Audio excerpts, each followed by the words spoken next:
Starlight Comics presents Ace in the Hole, a Fanny Fennec short story written by Montana Yerjo, as read by the author. If you were to travel along Highway 10 for a spell up in the northern reaches of the territory, you might come across a sign. It was an old, cracked sign made of wood and covered in blue paint that was peeling with age. On it, a simple font read the following: Holly's Hollow, half mile. Turning off the highway and traveling down the earthen switchback would bring you across a small cluster of a dozen houses nestled among the trees, the aforementioned hollow, and there in the center of the hollow was Calloway's Bar. It was a simple two-story building from the outside, yet lavishly decorated within, from the carved wooden bar to the deep red flowered wallpaper. It was the only watering hole for miles around and attracted all sorts of interesting characters, such as the one that sauntered in now. He was a wolf, tall and brawny, with a deep gray coat with white accents. He wore an oversized 10-gallon hat and a poncho over his shoulders. He shook the dust from his leather chaps and glanced around. The usual suspects were milling about, drinking away their evening like they had many times before. However, this wolf wasn't here for the nickel beer. He had bigger fish to fry. You see, Calloway hosted a little informal card game once a month of the gambling variety for those who considered themselves high rollers. Calloway had a very nice setup in the far corner of his bar. Beneath a chandelier and on a raised floor sat a large oval table covered in green felt. Seated about it were a variety of card aficionados. The wolf paid them little attention as he stepped up to the table and took a seat. He was more interested in the dealer. She was a beautiful tan Fennec, dressed in a crisp white shirt that struggled to keep its buttons together around her upper torso. It was topped with a black and maroon vest, and to cap it all off was a natty bow tie. The dealer seemed to pay no mind to the fact that the wolf's gaze was a little lower than optimal, and kept a professional tone about her. "Hello, sir. Are you interested in joining the game? It's about to begin." "You bet, little lady," he said, giving her a smile as he spoke in his gruff, snarly voice. "The buy-in is $1,000. This is a high rollers only event." "That suits me just fine," he said as he dropped a wad of bills on the table. The dealer took them and fanned through the bills before placing them in the center of the table as the wolf took a seat at the far end. As he did so, the woman seated across from him spoke up. "That was close, friend. Another few minutes and you might have missed the game," she said. She was a cowgirl, that much he was sure of. The bountiful Fennec across from him was in her mid-30s and wore a turquoise button-up shirt with tassels that ran from cuff to cuff. She had a toothy grin and some very pronounced canines. However, they were nothing compared to the impressive scar that ran across her snout. "I never miss a game, Miss, Fennec. Fanny Fennec. And you are?" "Wolf. Waltham Wolf. But you can just call me Walt." "Oh, I don't know about that, Mr. Wolf," she said in an almost flirtatious manner. Walt knew if he played his cards right that night, he might walk away with more than just cash. "All right, players, if we're all settled, then the game will begin.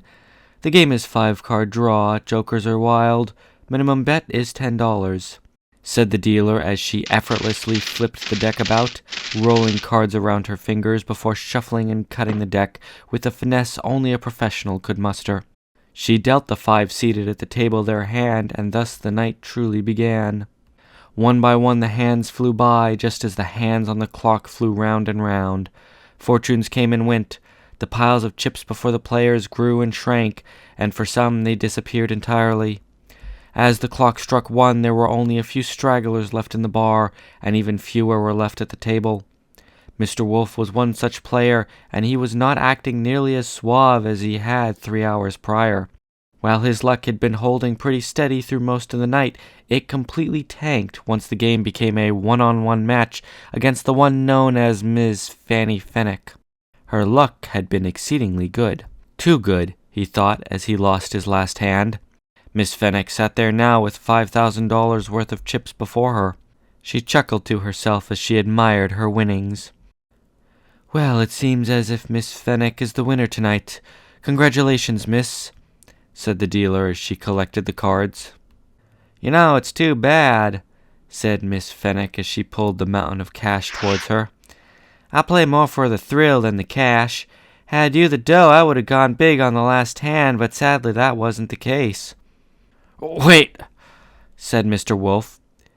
He hesitated for a moment, glancing left and right, almost unsure of what he was about to do.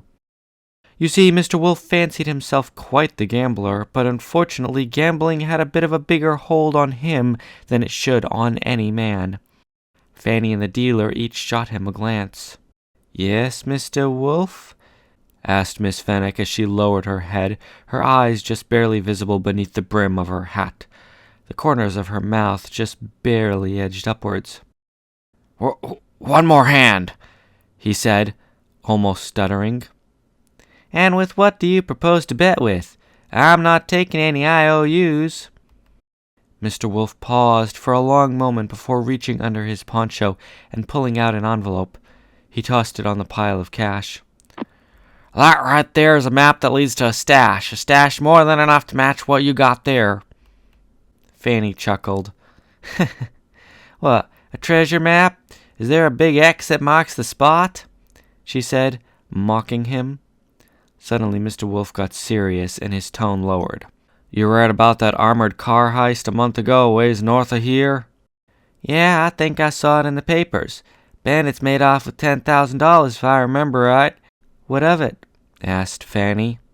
Wolf said nothing but simply nodded towards the envelope. "Oh," said Fanny, perking up.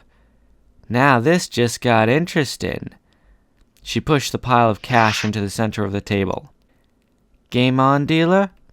"All right," said the dealer as she shuffled the cards. "One last hand. Ante up, Miss Fennec." $500. Mr. Wolf smiled. This was his moment to shine. He had her on the hook. Now he only had to win the hand. The dealer dealt the cards. Waltham Wolf peered at his hand. Aces and jacks, not a bad hand at all. Mr. Wolf felt his luck turning. At least he did until he glanced up. Miss Fennec was just staring at him, grinning. She hadn't even touched her cards. Wolf had never seen such confidence.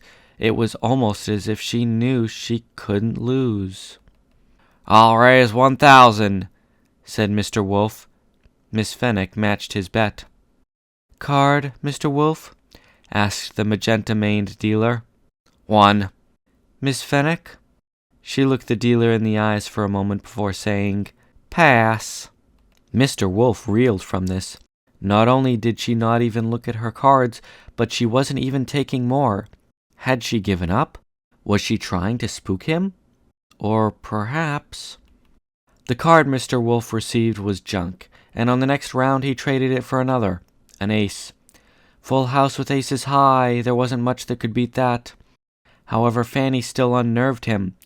She passed on her second card as well, this time not even glancing at the dealer. "Final bets, players," announced the dealer. "All in?" Fanny asked coyly. "Why not? All in." "All right, play is over. Mr. Wolf, your cards, if you please."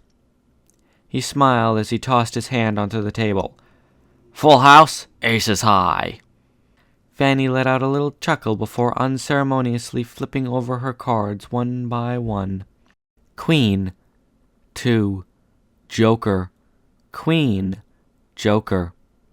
Fanny, on 2 jokers, had gotten 4 of a kind. Waltham Wolf had lost and lost big. Fanny reached for the cash and the map, but before she could, a revolver came down on them. "Miss Fennec, I must say you play quite a convincing game," Mr. Wolf said between gritted teeth. "But I'm a suspicious guy by nature. I've been playing cards long enough, and I've never seen a run of luck so bad as mine, nor have I seen one as good as yours. You have the confidence that only a cheater does." Fanny furrowed her brow. "Are you insinuating what I think you are?" asked Miss Fennec in a not-so-nice tone. "I am." At this point the dealer stepped in. "Mr. Wolf," she said sharply, "I can assure you as a professional dealer trained to catch such things that Miss Fennec here has not been cheating at all." "Oh, yeah? And what makes you so sure she wasn't cheating?" "Because, Mr. Wolf," she said coolly, turning towards him, "I was." She had hardly finished her sentence before a 1908 Colt pocket pistol slid effortlessly from her sleeve into her hand. Waltham Wolf barely had time to react to her admission before the bullet pierced his chest, and he tumbled to the floor, dead. All was silent as the faint wisp of gun smoke permeated the air. The sudden violence didn't even elicit a response from the bartender, as he had seen his share of gunfights and then some. With a flick of the wrist, the little Colt slid upon its rails back up her sleeve. She picked up a stack of bills and tucked them neatly within her bosom before producing a cigarette. "You know, boss," she said as she lit up, "you could have at least made it look like you were playing legit. Things could have gone south at the end there." "Now where's the fun in that, Fawn, my little ace in the hole?" said Fanny. "Besides, I liked making him squirm. Anyway, this whole poker sham was your idea, remember? I just wanted to end it with a little excitement is all." "And you certainly did. Now we have a stash to snatch," she said as she pocketed the map. "How do you know he'd go for the bait and reveal the map?" asked Fanny.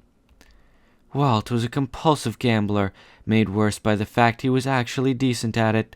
The size of the pot plus his addiction meant that there was no other outcome other than what transpired. If he lost big, he would bet the farm, guaranteed." The two headed towards the door. As they passed the bartender, they stopped. "Apologies for the mess, Calloway. This should be enough for your troubles," Fawn said as she tossed a wad of bills on the table. "Thank you, Miss Fawn. Oh, by the way, what should I tell the police when they arrive for the body?" Fawn paused for a moment. Tell them he was caught cheating at cards." You have been listening to Ace in the Hole, a Fanny Fennec short story, written by Montana Yurjo, as read by the author, produced and developed by Starlight Comics. Click the link below in order to support future Fanny and the Pack productions. We are currently running our Indiegogo campaign in order to fund Season 2 of the cartoon series Fanny and the Pack, and we welcome your support. Thank you.